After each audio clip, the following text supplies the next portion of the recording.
Hi everyone. Okay. Hi everyone. Hi everyone. Okay. Hi everyone. Hi everyone. Let me stand up for this. No. Hi everyone. My name's Ojasvi Swar and I am. Oh, why do I look like that?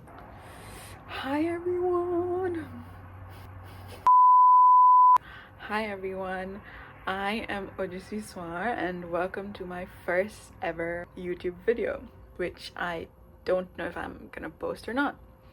But hi, for most of you, because I am not famous yet, let me give you guys a brief introduction of who I am. I am a 20-year-old university student who is currently studying psychology and politics. I know, a very weird combination, and you guys might be thinking, what is she gonna do with this degree? And that is exactly what I am thinking too. But I will soon figure it out and I'll let you guys know what I will be doing with this degree.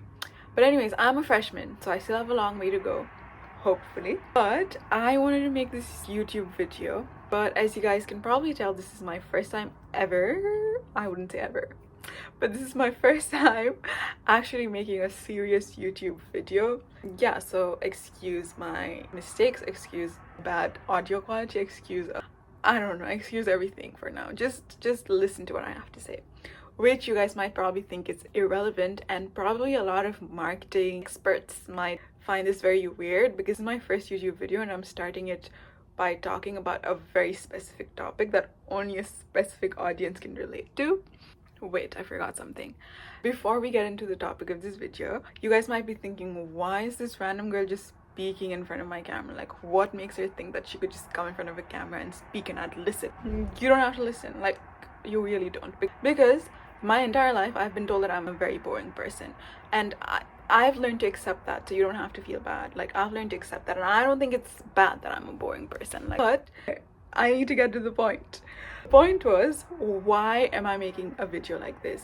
I'm making this video because I have grown up by watching very specific content creators on YouTube, on Instagram, on TikTok, everywhere. I've watched very specific content creators, and they were content creators that sat in front of the camera and spoke, and I listened. So I'm just like, maybe I can do that as well. Maybe I should do that as well, because I am a 20-year-old girl with a lot to say, with a lot of different perspectives, or very common perspectives. And as you probably read by the title, today we'll be talking about, is being mature good? Well, maybe is it always good? So when I thought about this topic, the initial topic was what defines me. I was going to talk about what should define you and what shouldn't define you according to me.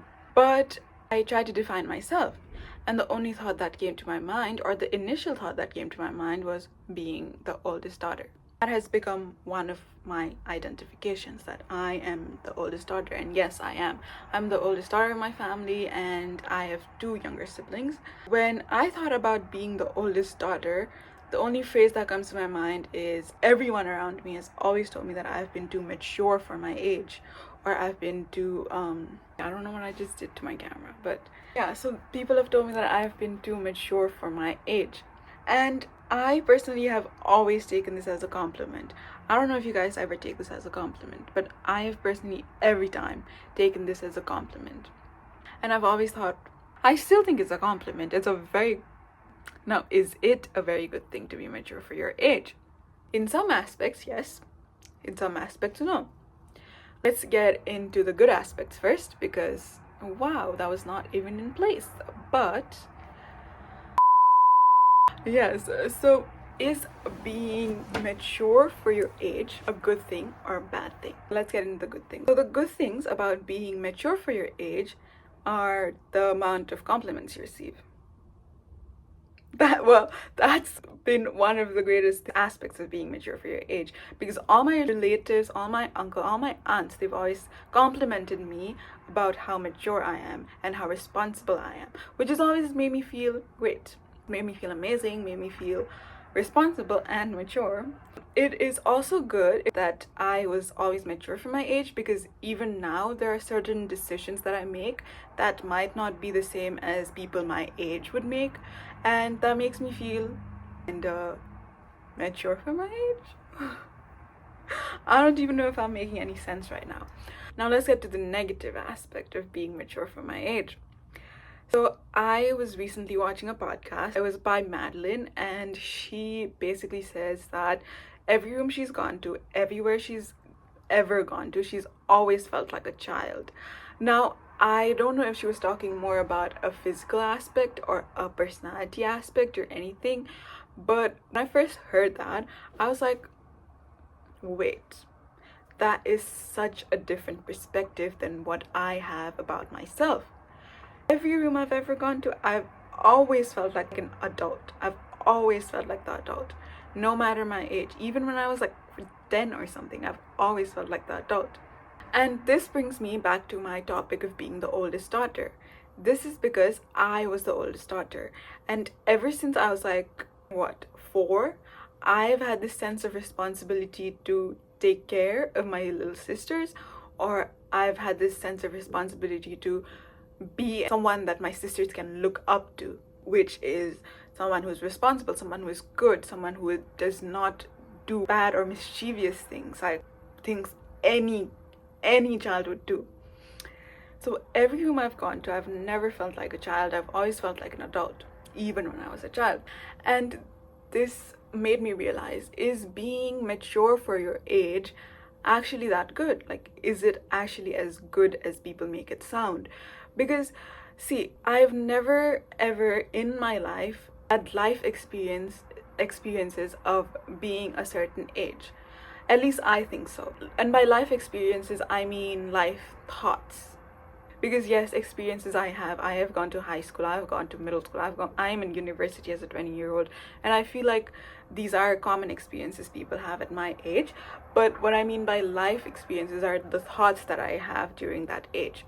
You know how people are, like, teenagers are so rebellious, they do mischievous things, they take risks. And in my psychology class, I learned that this is because the frontal lobe of a teenager isn't fully developed. Now, I am not saying that my frontal lobe was fully developed, as I don't think my frontal lobe is developed even now, because it doesn't develop until you're 25 or something.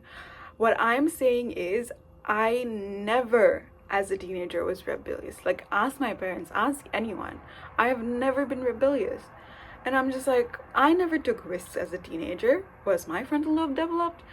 And no, it wasn't.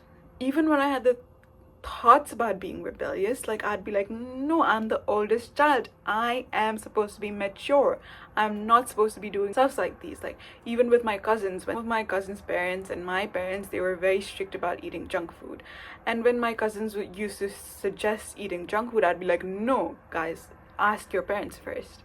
And I was 13? I was 10? I should have been like, yes, oh my god, let's eat junk food. But no, I was like, let's ask our parents. Let's not do that, because that's not good. As a 10-year-old, I was having those thoughts. So yes, I was very mature for my age, but was it good? Did it do any good? Yes, because we didn't eat junk food. I don't even know where I'm going with this video at this point, because I'm just speaking my mind out, and I'm just having random thoughts that I'm just presenting to you guys.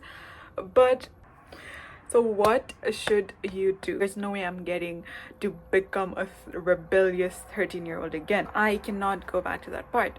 But if you are ever in a situation where you think that you're not living your age, where you think you're too mature for your age, you can always do stuff that make you feel your age. For example, as a 13-year-old, if I had the realization as a 13-year-old, which no 13-year-old is ever gonna have, that I am missing out on my age, I would have probably done something rebellious just to feel like I am my age, which is a very bad thing. I am not just suggesting any 13-year-old to do anything.